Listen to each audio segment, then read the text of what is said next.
the video which we are going to be watching is from, of course, a group and an entity, an organization called Choice for Two. It's run by Laura Clausen, who, of course, is an individual which we both admire for her work in Ontario and around Canada and around the world. And she's made some really fantastic videos with colored hair and kind of wacky schemes. Of course, the most popular one would be the magical birth canal video. I still love that one. It's Laura Clausen is so normally like most of the big name and the big hype kind of like pro-life advocacy is usually in the States. Abby Johnson, Mm-hmm. you have Lila Rose, Lila Rose from like what's it the Live Wire? Live Action. Live Action. Thank you, Live Action. But she's kind of giving them a run for their money. And some of the videos that she produces are amazing. One of my favorites, my all-time favorites, and I'm pretty sure this is Choice 42, is that one that compares abortion to sacrifice to Moloch. That's that them again? Yep. Yes. Yep. Okay. That's one of my favorite videos. It was very good. I one of the things I like is that okay. One of the difficulties of doing a video like the one that we're going to see today, it's very difficult to actually show these procedures in like life because they're gruesome, and so you can't like how do you do that? And also ultrasounds are very difficult to. You can only see parts. So like when Stephen and I, when you and I saw Unplanned, all you see is the suction tube, which is fuzzy, and then you see like the stuff that's the remains going into the tube. Yeah, but most of those remains are just kind of like purified, like they're like it's like taking something in the blender. So you have to leave a lot of it to the imagination. However, one of the amazing things, the power of animation makes it possible for you to see something that is heart-wrenching, but still make it like appropriate, enough that you can still watch it. Yeah. So this video, by the way, for a lot of you, this is not an easy video to watch. Okay, but Daddy, have you already seen this? No, maybe I have, maybe I haven't. Okay, go on. You cheated. Well, you cheated too. No, I didn't. I thought you did. No. Oh, I thought you actually already had. No, I have been like waiting for this moment. I have put it off. I have been like tempted, but I resisted so that it could be my live reaction for the show. Sorry, go ahead. You can like watch it. You're dead. Anyways, here's the. Anyways. All right, so we're going to be watching the procedure from Choice for Two, of course, promoted and produced by Lure, or Lore. I don't know how to pronounce that. And, of course, voice acted by Kevin Sorbo. I love that guy. I know. All right, let's go Hercules. For it. Oh, I double-clicked it.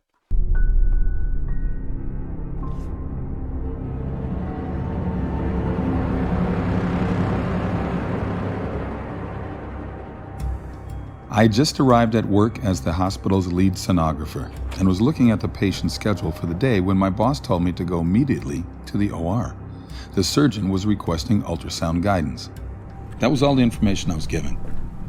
I had no idea what I was walking into. I wheeled the ultrasound machine into the OR. The patient was already sedated on the operating table. Plugging in the machine, I waited for instructions from the doctor. He barked at me to place the ultrasound probe on the patient's pelvis so he wouldn't perforate her uterus. Still confused about the procedure, I did as he asked and realized the woman was pregnant. She was in her second trimester, so I easily determined the gender of her baby, a little girl. Stunned, I watched the doctor thrust a catheter into the amniotic sac. The fetus dodged the catheter and tried to hide in the top of her mother's uterus to get away. In horror, I watched as he inserted a forceps clamp and grabbed her tiny leg. She writhed around in pain, trying to break free, but there was nowhere for her to go. Then the doctor pulled hard until her leg ripped away from her body. She recoiled and violently twisted around in pain and curled herself into a tight ball. But it was no use. The clamp grabbed her arm and she struggled to pull away. Her movements weakened now because she was dying. He He pulled her arm off of her body. My vision blurred. My eyes filled with tears. The child again curled herself into a tight ball, but again, the device grabbed her other leg and it was ripped from her body. By now, her heartbeat had slowed significantly, but she was still alive. The clamp grabbed her last limb and ripped it off. She wiggled and squirmed around, and then her heart finally stopped beating. I announced that there was no more cardiac activity. The nurse and scrub tech in the room gasped, realizing for the first time that this was happening to a fetus that was still alive. The remaining body parts, the head and torso, were removed.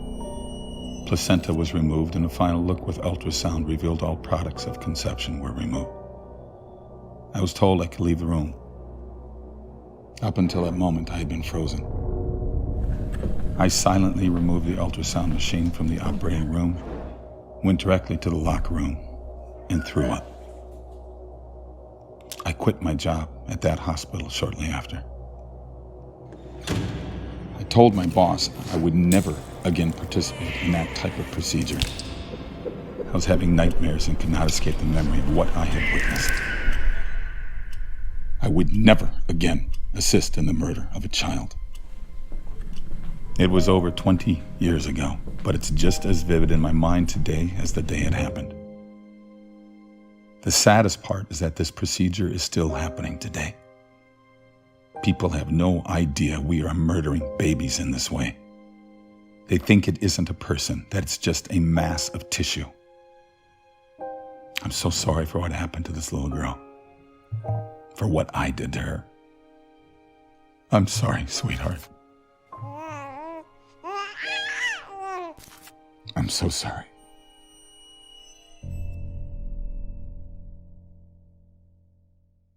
Ooh. Oh, Well, that's what are your thoughts? brutal. Not brutal.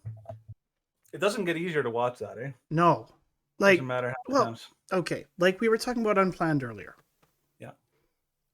In that film, you have a reaction to it, and it's visceral. It's visceral, and it's different, of course, from men and women. And I've mentioned this multiple times in the show. Men get angry. Yeah. And women just weep uncontrollably. And I'm sure that's basically the reaction of people watching this film. Like, for those that are, of course, watching my reaction, and I'm just dead-faced. Mm-hmm. Like, there's nothing that you can do except watch in abject horror. Mm-hmm. And, of course, we've been pro-life activists for quite some time. We know what happens in these procedures. Mm-hmm. We know the horror and the villainy and the cruelty and the depravity of these individuals that are performing these operations and these treatments. Like, every single doctor that performs an abortion should be locked up for the rest of their lives and never see the light of day. Because that is the only justice that can be served to these kind of people. Yep. Like, you look at the contents of the, what was it? The contents of conception, the products of conception. Products of conception. You look at that and you say, yep, that's just another like $1,000 I just made. Mm-hmm. You are no better than individuals like Mengele. You're no better than those who ran the concentration camps. That's how horrifically evil you are. And there's no better way to put it.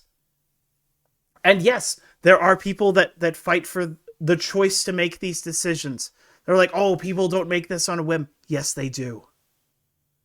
They make second trimester abortions on a whim. They make third trimester abortions on a whim. If you look up the statistics for the state of Florida,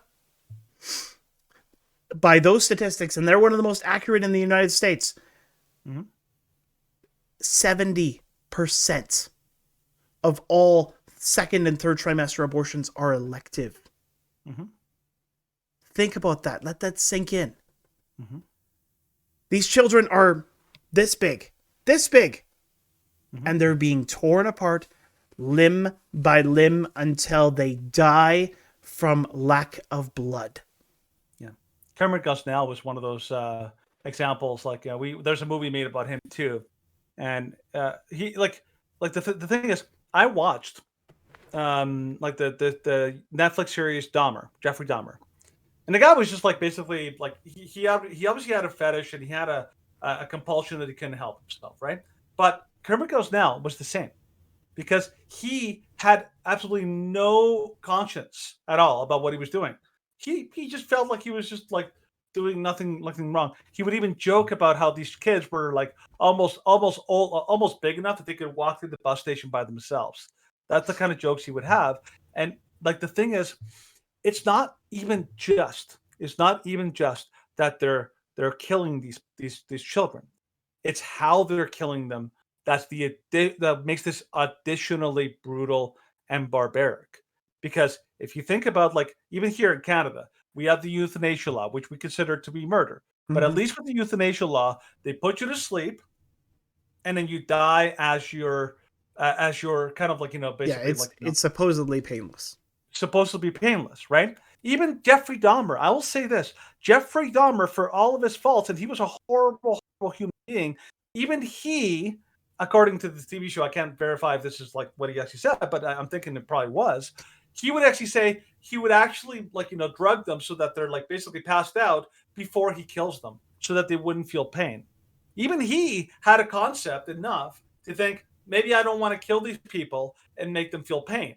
But yet these doctors who do these abortion procedures, they knowingly, they know that they're trying to get something that's moving. Why is it moving? Because it's alive, and they don't give it any pain medication because they don't want to humanize it.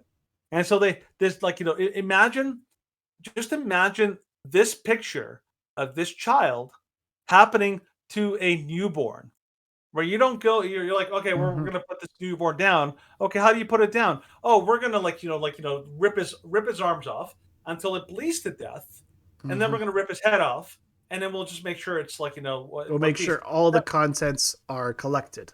Yes. That would, like, anybody, if you walked into a hospital and you heard that the hospital literally dismembered a baby girl, a newborn, limb from limb, and she was crying in the hospital and all that, like that would be, people would be outraged. But it happens to that little girl 1 month before, while it's still in the womb, and suddenly and considered to be you're a hero for reproductive choice. Yeah. This can only happen in complete and total silence, because people have to fool themselves into believing that this is somehow okay.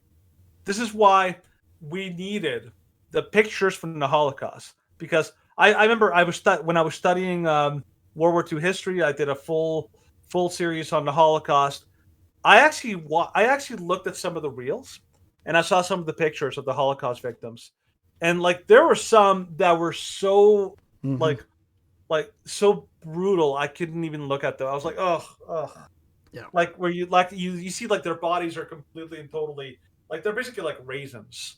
Like they're completely torn apart. That people are literally torn to bits and then tossed in like pits. Yep. Like it's horrifying. But this is the capacity of human evil. And now people were shocked that people would be capable of that level of depravity from a supposedly intelligent society. And yet we think we've evolved. We think remember, in our society we keep saying we're moving backwards or we're moving forwards or whatever, because they have this view of morality, that morality moves forward like evolution, like it's moving forward, it's getting better, and then any movement forward is always better. But what they don't realize is that they are just as crooked and evil, even more so, because they're killing things, or actual beings that are even more delicate, vulnerable, and helpless than even the Jews in World War II, even more innocent, and way more innocent. Like it's brutal. There's a reason why we get like we feel even more angry at some like a rapist who rapes children. Yep. A rapist who rapes women, that's horrible, and we hate it, and everyone despises that. A rapist who intentionally goes out of his way to rape children, that's an additionally worse level of evil. These people are doing like this. Just imagine that doctor in there. His conscience has to be completely gone. Oh yeah. He has to be morally vapid. Morally vapid in order to be able to do that. And we've heard testimonies of like abortion doctors and abortion nurses. Abby Johnson is one of them, who for years it just never clicked. It never clicked. And then suddenly something well, like and they couldn't see it. Yeah, you look at a video like this, and so many people that support abortion and are pro-choice, quote unquote, they think they have all these euphemisms, they have all these terms because they cannot identify and their brain cannot comprehend what is happening in these instances. Every time these people think of abortion, it's just like, well, it's just a few cells and they're just sloughing off and it's nothing. Whereas, of course, even at 6 weeks, like we know at 6 weeks, there is a beating heart. There is fetal brain activity. Yep. Yes, it's small, but as Yoda says, size matters not. or as Horton here's a who says. Exactly. Yeah. I forget what the line is. It's like, a person's a person. A person's to person's no matter how small. That's the one, yeah. Because size is not a determinant of personhood. Brain activity is not a determinant of personhood. Heartbeat is not a determinant of personhood. Humanity is a determinant of personhood. They are human from conception until death. And killing them at any point along that stage is equally evil.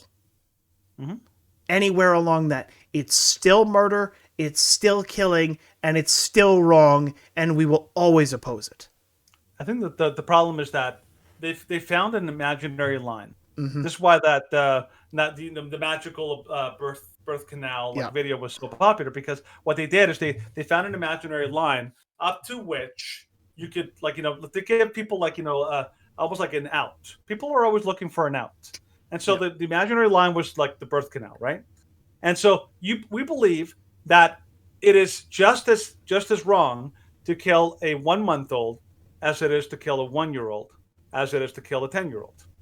It doesn't matter if you killed a newborn, like a toddler or a teenager. It's all murder, right? But suddenly that rule disappears the second you go inside the womb, and that is what they've done. They've given them an out in order to make it acceptable. And believe it or not, this is not new. Every society that justified the murder of its own citizens had to dehumanize them. Like I remember studying the Tutsis, like the Rwandan genocide.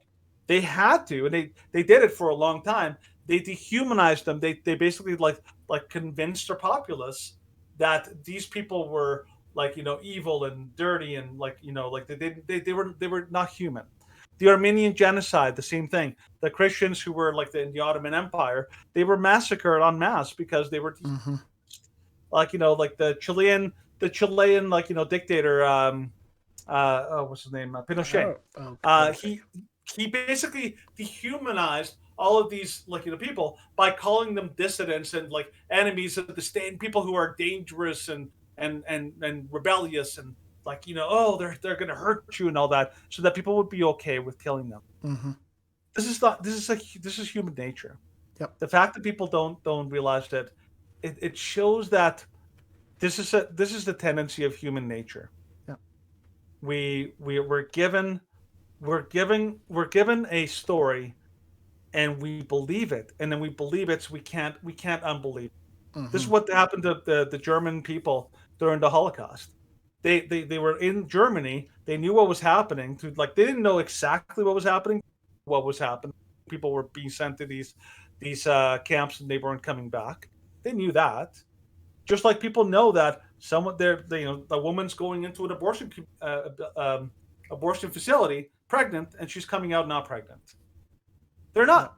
This is not that difficult to piece together. Mhm. But the problem is people are willing to piece it together because it's too convenient. Yep. They're willing to look past it because it's easier for their conscience to take. Yeah. Because it's if you fully acknowledge, it's like, yep, I am accepting and I am encouraging and I am promoting the slaughter of a human being, of an innocent life, then what does that make you? It makes you an apologist for evil. And they do not want to accept that. They do not want to even broach that concept. So they have to use, it's not human. It's a clump of cells. It's all these things in which technically it's described, but it willfully ignores the value of these tiny beings. Yeah, the thing is that everyone you talk to who used to be pro-choice and who became pro-life, what is the one thing they always tell you? They always tell you that they basically were lied to. Every single one of them. They always say, "I was lied to," or like, "I was told these things." I was lied to. I was told these things, or there was finally a moment when it snapped on them. That was sort of the moment for, I think it was Bernard Nathanson, where it was just like, this is what I've been doing. And I have been an active participant and I've been committing this evil, and it weighed on his soul for the rest of his life. Yeah. He was for all the good he did, he would still at the end, he was a broken man because the guilt weighed on him like 100 millstones. Because that's effectively the weight on his soul. Yeah. For what he did. And I think that's why videos like this are so important, because unfortunately you can have all the debates you want with people, and we've had many debates with people about this issue, and unfortunately sometimes it has to be something like this before it really kicks in. What they're actually doing. They're actually supporting. And another thing which this video does very, very well is not just show you the horrific reality of abortion, but it shows direct comparisons, and it flips back and forth between the unborn child at that age and a 7-month-old, an infant, and a 1-year-old. Like, even as a dad with, of course, a young girl who's about a year and a half, you couldn't help but see your own kids' faces in those images. And then, of course, see your own kid's face in the ultrasound, because we have all our kids' ultrasounds mounted on the wall. These are things which you cannot ignore, and the horrifying nature of this video, as good as it is, it makes so many people turn away because they cannot face the reality of what our nation and what our world is committing. Yeah. But that it has to be. It makes you turn away, but if it makes you turn away, it should make you turn away and immediately go out and spread the word of how evil this is. Yeah. Do not look at this video and say, okay, like, this has scarred me to my core, but I'm too ashamed to share it because people might get mad at me. If the reaction that you had was horror or angry or weeping, then please, for the love of God, not just share our reaction to it, but share this video with everyone you know. Because everyone should be made aware of this. This should be public knowledge. Yeah. So that anybody who's even on the fence should be, oh my gosh, that's what they're supporting? Yes, that's what they're supporting. Yeah. So take a stance. Do it now. Yeah. And the big thing is that evil thrives in the dark. There's a reason why abortion has been more pernicious and more difficult a nut to crack than slavery or even the Holocaust. The Holocaust they could keep hidden Yep. for a long For a time. while, yeah. But once it was like Once it was made exposed public, then public, it everyone was was horrified by it. I think the same thing happened with slavery. A long time, people in the North didn't really understand how bad slavery was. How big it was, how much it was impacting. Yeah. Until what was the catalyst in slavery thing, Stephen? What was the catalyst? What was the one specific thing you can pinpoint that turned public opinion against slavery in the South? And it was Uncle Tom's Diary. Uncle Tom's Diary. I remember studying Civil War history. Uncle Tom's Diary was the tipping point. That book showed people in the North the ugly, horrible reality of what was actually going on in these slave plantations. Isn't it Uncle Tom's Cabin? Uncle Tom's Cabin, yeah. Yeah. So yeah, that's a book. In obviously the Holocaust, the pictures. Those pictures are what made like everyone suddenly like take up and like, oh my gosh, what have we done? And then in the civil rights movement, it was that one boy who was lynched by these two men in the South, and his mom decided to like have an open casket so people could see his like mangled and totally destroyed body, and they basically like and that image is the thing that galvanized the civil rights movement to be able to actually to basically say like we've had enough. This is done. We can't have this. I'm glad that right now with abortion, as we're getting more sophisticated, as we're getting more people towards it, we're getting to that point. And really, what we want is we want to get to that tipping point where people are finally saying, "This is horrifying. What we're doing, we are not doing right." And so that's what we're hoping. So this is a great step in that direction. By the way, great job to everyone at Choice 42, not only for making this, also for having the guts to share it. Because let's face it. And this is only the first video of their Exposed series. And Laura, if you're down for it, we'll live react to them all. Yeah. So let us know, and we'll do it. We'll do it. We'll do it. We'll do it.